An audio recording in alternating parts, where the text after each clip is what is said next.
Hey, what's up, YouTube? Marine3 here again. I'm just going to do a quick unboxing of this PlayStation 5 Pro that I had shipped in the mail earlier today. Been kind of excited for this. Wasn't the biggest fan of the price, but for the hardware that Sony's offering with this, it was hard to pass up. Plus, I'm a sucker for having the best for my money. Anyways, we're just going to get into it real quick, show you what's inside the box, and you can see the console.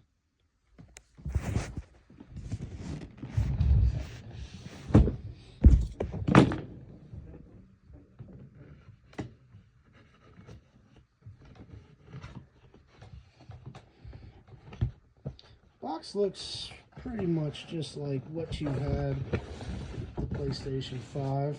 Okay, so I'm just going to go and tear it here.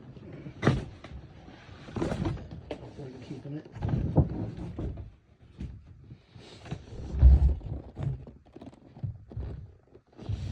Got like the thin outer box and then the thicker inner box.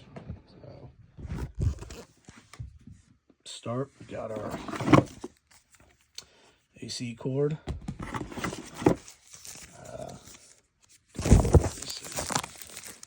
These I guess are the stands. I do not actually have a PlayStation 5 Slim model, so these are kind of new to me. I guess these are the pegs that you put into the console for a horizontal stand, which this is what I'm going to use anyways. I keep my console horizontal, so keep those here. Upside. Oops. Our USB-C charging cord, USB-C to USB-C for the DualSense, and our HDMI cord, which hopefully this is at least HDMI 2.1. I have no idea. I'll have to look at that. And on the right side should be the DualSense.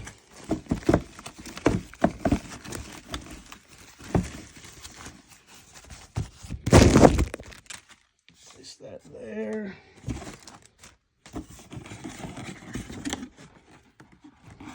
And of course there is the PS5 console. Now, I'll see if maybe later I can do a size comparison. I'm sure you've probably seen plenty of size comparisons online between this and the launch PS5, launch disc, launch slim, which is what I have. It is noticeably bigger than the PS5 Slim, but I'm pretty sure, as I've seen some comparisons myself, I'm pretty sure it is actually slightly shorter and thinner, even with the disc drive in, the detachable disc drive installed. It is slightly shorter and thinner than the base PS5. So we'll set the phone down and pull that out real quick.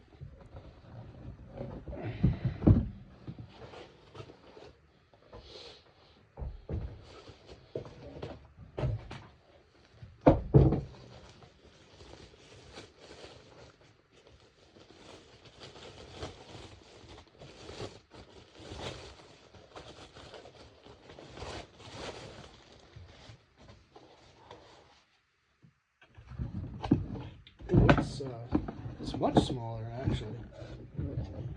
Boxes, the instruction manual here on the chair, but it is actually much smaller and lighter. So there she is. Noticeably thinner and smaller than the base PS5, which is pretty impressive, all things considered. I mean, certainly a different step from the PlayStation 4 Pro from last gen, which was more or less, I guess you could say more or less, it was the PS4, but with an extra slice on it. So it was similar size, but thicker and without the sharp corners. But this one is smaller than the launch PS5, which I assume has a lot to do with the fact that this came out 4 years later as opposed to 3 years later with the PlayStation 4 Pro. And as far as specs go, I'm not a big tech guru type of guy, but I will say, it is a noticeable bump. Evidently, you have the 16, 17 teraflop GPU as opposed to the 10 teraflop in the base PS5, and I read that it has 2 extra gigabytes of GDDR5 RAM, which I guess is for background OS functions that help free up more RAM for games. CPU is about the same. I think that they added more cores and they have newer, smaller cores. It's like, I don't know. I think it's like 60 cores versus 36. And of course, now they're introducing the PlayStation Super Spectral Resolution, or whatever it's called. I think it's just PlayStation Spectral Resolution, which is Sony's answer to DLSS for like upscaling, which I've heard is extremely good. I've seen some examples of it. It looks pretty nice. So, but yeah, that's about it. Comes with pretty much all the standard stuff that you expect. Console, new controller, which apparently this controller is, it's the same DualSense, but it's the, I guess like the newer model of DualSense, if that makes any sense. Like, I think this one has like a better battery life than the original models. And, USB-C, AC cord, HDMI cable, which, yeah, I'm not sure. It just says high speed. I mean, I would assume that this is at least HDMI 2.1. I would assume, because it's console.